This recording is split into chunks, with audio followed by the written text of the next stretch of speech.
नमस्कार भारत। नमस्कार हिंदुस्तान। आज के इस अंक में आपका स्वागत है। मैं हूं एडवोकेट उमेद सिंह चौहान और मेरे साथ है मेरे मित्र अभिषेक टावरी। नमस्कार दोस्तों, मैं एडवोकेट अभिषेक टावरी। तो आज एक अहम मुद्दे पर हम बात करने वाले हैं और मुद्दा है पैसों से जुड़ा हुआ कह सकते हैं हम, क्योंकि जिसके पास पैसे होते हैं जाहिर सी बात है वो उनका कुछ ना कुछ अरेंजमेंट करने की कोशिश करेगा। तो मुद्दा है विल, वसीयत। तो आज हम इस मुद्दे पर बात करेंगे और जानेंगे कि विल क्या है और इसकी ज़रूरत क्यों है और किस किस को इसकी ज़रूरत है। तो अभिषेक, हमारे व्यूअर्स को बताओ, खुल के बताना। उम्मीद, विल एक तरह का एक ऐसा डॉक्यूमेंट है जिसके ज़रिए कोई भी व्यक्ति, कोई भी पर्सन अपनी प्रॉपर्टी को किसी दूसरे को ट्रांसफ़र कर सकता हो और वो अपने जीवन काल में ट्रांसफ़र कर सकता हो, जो इफ़ेक्ट जिसका विल का होएगा उसकी डेथ होने के बाद में, उसकी मृत्यु के बाद में। तो कहने का मतलब ये है कि कोई भी दोस्तों अपने जीवन काल में अगर अपनी संपत्ति की व्यवस्था करना चाहता है कि बाद में उसको लेकर के विवाद नहीं हो उसके परिवारजन के बीच में या थर्ड पर्सन के बीच में, तो वो विल बनाता है। अच्छा, अब मैं हमारे व्यूअर्स की ओर से एक सवाल पूछना चाहूँगा कि इसके महत्वपूर्ण पॉइंट्स कौन से होते हैं, कौन से मतलब इसमें तत्व होते हैं। एक प्रॉपर विल किसे कहा जाएगा?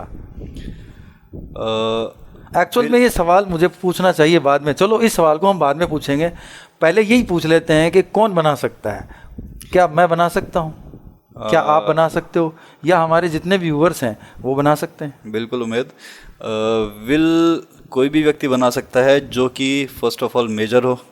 इट मीन्स बच्चा अगर विल बनाना चाहे तो नहीं बना सकता, मेजर होना चाहिए। अपने कानून के अंदर मेजॉरिटी की एज डिसाइडेड है जी, उसके ऊपर का होना चाहिए। बहुत अच्छा जवाब दिया है कि मेजर होना चाहिए।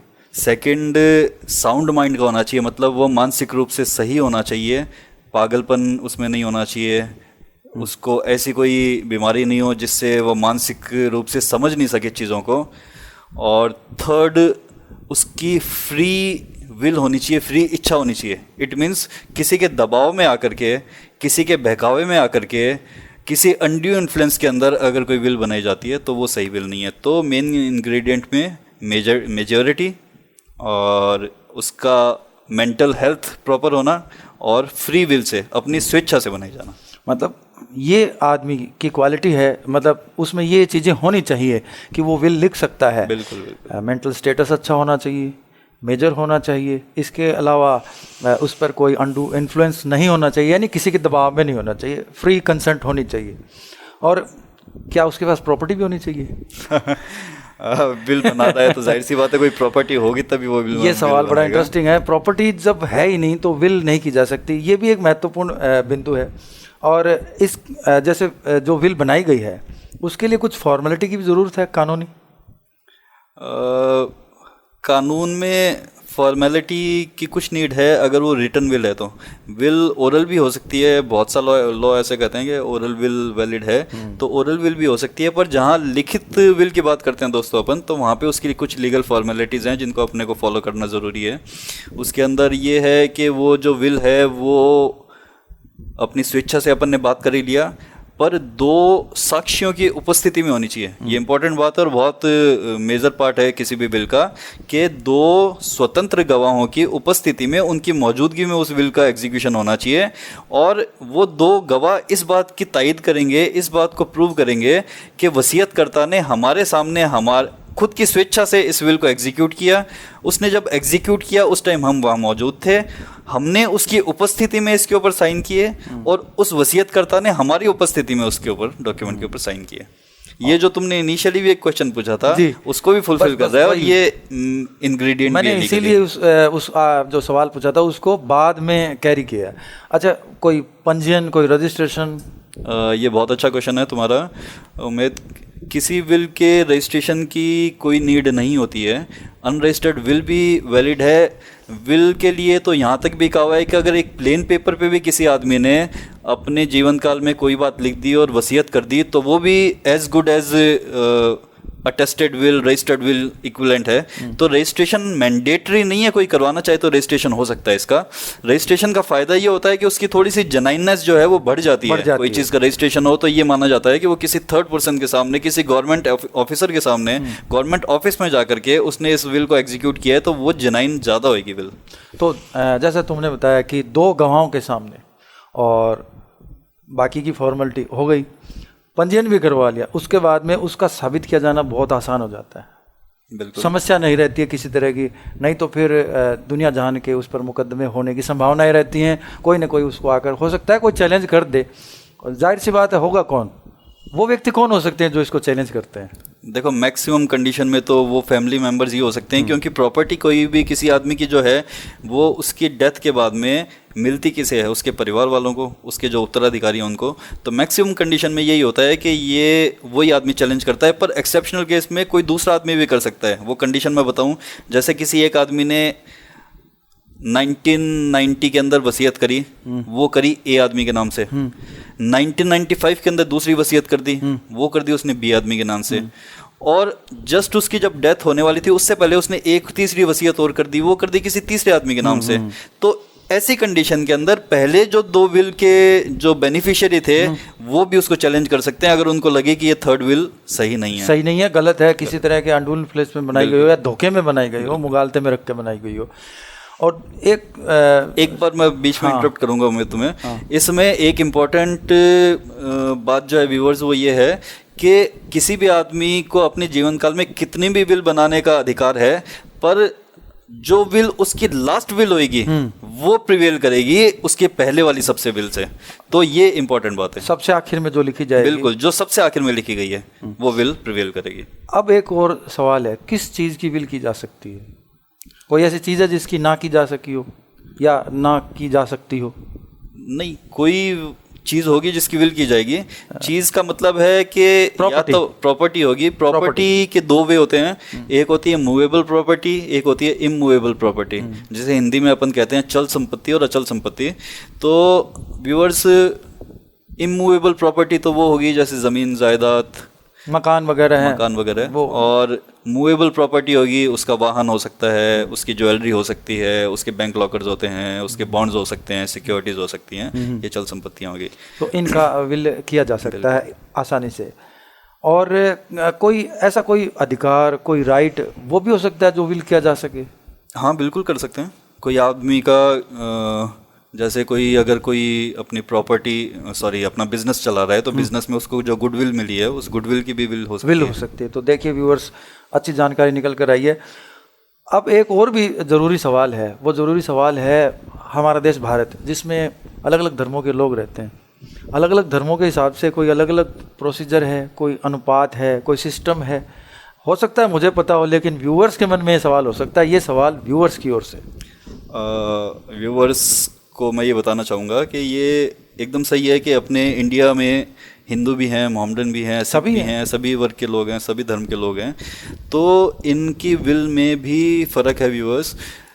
हिंदू जो है वो व्यक्ति अपनी सेल्फ एक्वायर्ड प्रॉपर्टी पूरी के पूरी किसी भी व्यक्ति को और विल कर सकता है, मतलब जो खुद की मेहनत और ताकत से उसने कमाई है उसका पूरे का पूरा किसी भी आदमी को वो विल कर सकता है, विल कर सकता है। पर मोहम्मडन्स की कंडीशन में, मुस्लिम्स की कंडीशन में इसमें कुछ क्राइटेरिया है जो लॉ द्वारा लगाए गए हैं। उसमें ये है कि वो 1/3 शेयर से ज़्यादा, अपने शेयर का 1/3 शेयर से ज़्यादा वो विल नहीं कर सकता। 1/3 हिस्सा, और 1/3 हिस्से से ज़्यादा अगर अपने वारिसों में से ही किसी को देना चाहता है तो उसके और जो वारिस हैं उनकी रिटर्न सहमति या उनकी सहमति होना, उनकी इस बात से तायद करना कि ये विल जो की जा रही है इसमें हमें कोई आपत्ति नहीं है, ऐसा होना ज़रूरी है। तो वो 1/3 से ज़्यादा का भी विल कर सकता है। हाँ, तो ये इतनी सारी चीज़ें थी। अब एक और महत्वपूर्ण सवाल निकल कर आ जाता है, वो ये कि विल के साथ कोई और जैसे मालिकाना हक है, किसी को पहले ट्रांसफ़र कर दिया और उसके बाद में विल कर दी, ऐसा भी होता है? या बिल्कुल होता है ये उमेद। उलझान हो जाता है? नहीं, बिल्कुल होता है। ये ही केस मुकदमे बहुत बार अपने कोर्ट्स में भी देखने को मिलते हैं कि क्या होता है कि कोई आदमी ने अपने जीवन काल में अपनी एक प्रॉपर्टी थी जिसको व्यूअर्स किसी को ट्रांसफ़र कर दिया, चाहे वो गिफ्ट के ज़रिए किया, चाहे वो सेल के ज़रिए किया, चाहे वो और कोई डॉक्यूमेंट के ज़रिए किया, और बाद में उसकी अगर वो विल बना देता है तो वो विल नल एंड वॉइड है, उसका कोई महत्व नहीं है, क्योंकि उस टाइम जिस टाइम वो विल कर रहा था उस टाइम वो उस संपत्ति का मालिक ही नहीं रहा था। वो उसने मालिकाना हक जो है, उसकी टाइटल जो है किसी थर्ड पर्सन को पहले ही ट्रांसफ़र कर दिए थे। तो अगर कोई प्रॉपर्टी जो है खुद के मालिकाना अधिकार से निकल चुकी है तो आदमी उस प्रॉपर्टी की बिल नहीं कर सकता है। इसमें एक और बात उम्मीद मैं तुम्हें बताना चाहूँगा कि प्रॉपर्टी के भी दो तरीके होते हैं। एक होती है सेल्फ एक्वायर्ड प्रॉपर्टी व्यूअर्स, और एक होती है parental property. Self acquired property वो ही जो आदमी ने खुद ने परचेज करी या जो उसको किसी डॉक्यूमेंट के थ्रू खुद को प्राप्त हुई, चाहे परचेज नहीं करी हो। जैसे अपन बात करें गिफ्ट डीड, गिफ्ट में परचेज नहीं करता आदमी, पर वो उसको मिली किसी डॉक्यूमेंट के थ्रू। तो ऐसे किसी जो प्रॉपर्टी जो किसी डॉक्यूमेंट के थ्रू किसी आदमी को मिली है, जो उसकी सेल्फ एक्वायर्ड की श्रेणी में आती है, उसकी स्वर्जित संपत्ति की श्रेणी में आती है, उसकी विल वो पूरी कर सकता है। पर दूसरी प्रॉपर्टी होती है व्यूअर्स पेरेंटल प्रॉपर्टी। तो पेरेंटल प्रॉपर्टी वो है जो उसने एक्वायर नहीं करी, वो उसको अपने फादर से, अपने फोरफादर से, अपने ग्रैंडफादर से मिली है, विरासत में मिली है, उत्तराधिकार में मिली है, सक्सेशन में मिली है। तो ऐसी प्रॉपर्टी के अंदर वो सिर्फ उतना ही शेयर विल कर सकता है जिस शेयर का वो खुद मालिक हो। ये बात दोनों पे, सभी पे एक जैसी लागू होती है, अलग अलग है पेरेंटल प्रॉपर्टी वाली? दोनों से तुम्हारा मतलब? मेरा मतलब है कि जो तुमने बताया हिंदुओं के बारे में, नहीं, ये मॉडर्न लॉ में ऐसा लागू नहीं होता? दोनों पे लागू नहीं होती। मैं ये सारे जितने भी सवाल हैं मेरे, ये सब व्यूअर्स की ओर से हैं। एकदम सही क्वेश्चन है तुम्हारा। ये दोनों पे लागू नहीं होती है, क्योंकि उत्तराधिकार वाली जो स्थिति है या जन्म से संपत्ति में हित वाली जो स्थिति है, ये सिर्फ हिंदुओं में है, मोहम्मडन्स में नहीं है। मोहम्मडन्स को जो भी प्रॉपर्टी मिलती है वो उनकी सेल्फ एक्वायर्ड की श्रेणी में ही होती है। तो वो उसका जो लीगल कॉम्प्लिकेशन, लीगल जो बाइंडिंग है 1/3 तक वो वसीयत कर सकते हैं। तो विल एक महत्वपूर्ण टॉपिक है, ये बहुत काम का डॉक्यूमेंट है, और कभी कभी ये काम का डॉक्यूमेंट नहीं भी रहता है। जैसा कि बताया कि जिस प्रॉपर्टी को हमने पहले ट्रांसफ़र कर दिया है तो उसकी बाद में विल करने से कोई फ़ायदा नहीं होने वाला है, उसको विल से आगे और ट्रांसफ़र आप नहीं कर सकते हैं। अच्छा अभिषेक, एक सवाल और है, किसी प्रॉपर्टी की विल कर दी गई तो क्या तुरंत उसका मालिकाना हक किसी दूसरे आदमी को मिल जाता है? नहीं उम्मीद, विल की अगर अपन बात करें तो तुरंत मालिकाना अधिकार का अंतरण नहीं होता, ट्रांसफर नहीं होता जी। क्योंकि विल बनती ही इसलिए है कि आदमी के जीवन काल में इसलिए बनाता है कि उसकी डेथ के बाद में प्रॉपर्टी जो है उसमें कोई विवाद नहीं रहे। तो विल के थ्रू प्रॉपर्टी का अंतरण तभी होता है जब विल एग्जीक्यूट करने वाले व्यक्ति दुनिया में नहीं रहे, मौजूद नहीं रहे, या उनकी डेथ हो गई हो, तो डेथ के बाद में ये एग्जीक्यूट हो पाती है। और एक सवाल और है, वो ये कि क्या ऐसे डॉक्यूमेंट का, जैसे कि जिस व्यक्ति ने विल बनाई है उसकी डेथ हो गई, क्या विल को तुरंत काम में लिया जा सकता है या उसके लिए कोई और फॉर्मेलिटी करनी पड़ेगी? ये बहुत अच्छा क्वेश्चन है तुम्हारा उम्मीद। ये मेरे जितने भी सवाल हैं ये सब व्यूअर्स के लिए हैं। बिल्कुल बिल्कुल क्योंकि हमारा मकसद है कि हमारा मकसद भी यही है, हमारे जो दोस्त हैं तो व्यूअर्स जुड़े हुए हैं, बेसिक जो जानकारियाँ हैं वो अपन उपलब्ध करवा पाएँ किसी तरीके से। ये अपना मकसद है, ये अपना मोटो है। तो तुमने जो क्वेश्चन पूछा वो एकदम अप्रोप्रिएट है। विल बनने के बाद में जो उसको एग्जीक्यूट कर रहा था, उस आदमी की डेथ होने के बाद में उस विल का क्या होगा, तो इसके लिए दो वे हैं। जो अपना नॉर्दर्न एरिया है इंडिया का, जिसमें राजस्थान है, पंजाब है, हरियाणा है, यूपी है, यहाँ पे उस विल को अपन viewers as it is death के बाद में पर्सन की यूज़ कर सकते हैं। उसके लिए कोई लीगल फॉर्मेलिटी की नीड नहीं होती। पर अगर अपन साउथ में चले जाते हैं, वेस्ट बंगाल में चले जाते हैं, बॉम्बे में चले जाते हैं, तो इस विल को तब तक अपन यूज़ नहीं ले सकते जब तक कि कोर्ट से इसको प्रमाणित नहीं करवा लें। इट मीन्स कोर्ट से प्रूव नहीं करवा लें, और उस प्रूव करवाने को अपन कहते हैं विल का प्रोबेट लेना। तो उसके लिए अपने को कोर्ट में जाना पड़ता है प्रोबेट प्रोसीडिंग के लिए, और कोर्ट उसमें इस बात को तय करती है कि ये विल जेन्युइन है, इसी आदमी ने बनाई थी और ये सही तरीके से बनाई गई थी। तो उस कंडीशन में विल को प्रोबेट लेने के बाद में यूज़ किया जाता है। तो आपने देखा कि विल कितनी महत्वपूर्ण एक डॉक्यूमेंट है, कितना ज़रूरी है। अच्छा, एक सवाल ये बन के आया मन में, किस उम्र के लोगों को विल बनानी चाहिए? क्या मतलब जैसे मुझे लगे कि मैं अब जाने वाला हूँ, दुनिया से अलविदा होने वाली है, तो मैं बनाऊं, या मैं हो सकता है कुछ दिन पहले बना दूं? तुम जो कहना चाह रहे हो मैं समझ रहा हूँ वो ये बात सवाल है। मन में आ सकता है भाई। बिल्कुल बिल्कुल। जिसके पास पैसे हैं वो तो सोचेगा कि क्या करना है। आदमी विल को अपनी डेथ से कोरिलेट कर लेता है, जोड़ लेता है, ऐसी स्थिति नहीं है। विल बनाना इसलिए इम्पोर्टेंट है कि उससे प्रॉपर्टी जिसने विल बनाई है उसकी डेथ के बाद में विवाद में नहीं फंसे। तो ये आदमी किसी भी एज में कर सकता है जब वो मेजर हो गया हो। आज मैं 45 साल की एज में हूँ, 40 साल की एज में हूँ तो भी विल बना सकता हूँ, 35 साल की एज में हूँ तो भी विल बना सकता हूँ, और अगर मैं 75 ईयर्स की एज में बनाता हूँ तो भी मैं विल बना सकता हूँ।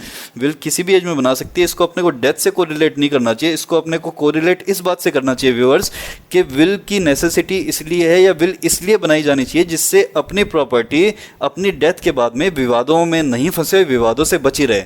तो इसको किसी भी रूप में अपने को डेथ से नहीं जोड़ना चाहिए, और बल्कि इस बात से जोड़ना चाहिए कि अपन खुद इतने समझदार हैं कि अपने जीवन काल में अपन अपनी प्रॉपर्टी का प्रॉपर मैनेजमेंट करके तो कहने का मतलब है एक बुद्धिमान इंसान को जिसके पास प्रॉपर्टी है और जिसके पास वारिस भी हैं, वारिसों में किसी किस्म का झगड़ा ना हो, एक प्रॉपर विल बनानी चाहिए। बिल्कुल बिल्कुल, एकदम सही बात है। ताकि जो केस मुकदमे जो है वो उनसे बचा जा सके और जो प्रॉपर्टी बनाई गई है उसका सही से इस्तेमाल हो सके। बिल्कुल।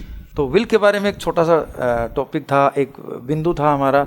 उम्मीद करता हूँ मैं आपको पसंद आया होगा। अगले टॉपिक में आपसे फिर मिलेंगे, तब तक के लिए नमस्कार। नमस्कार दोस्तों।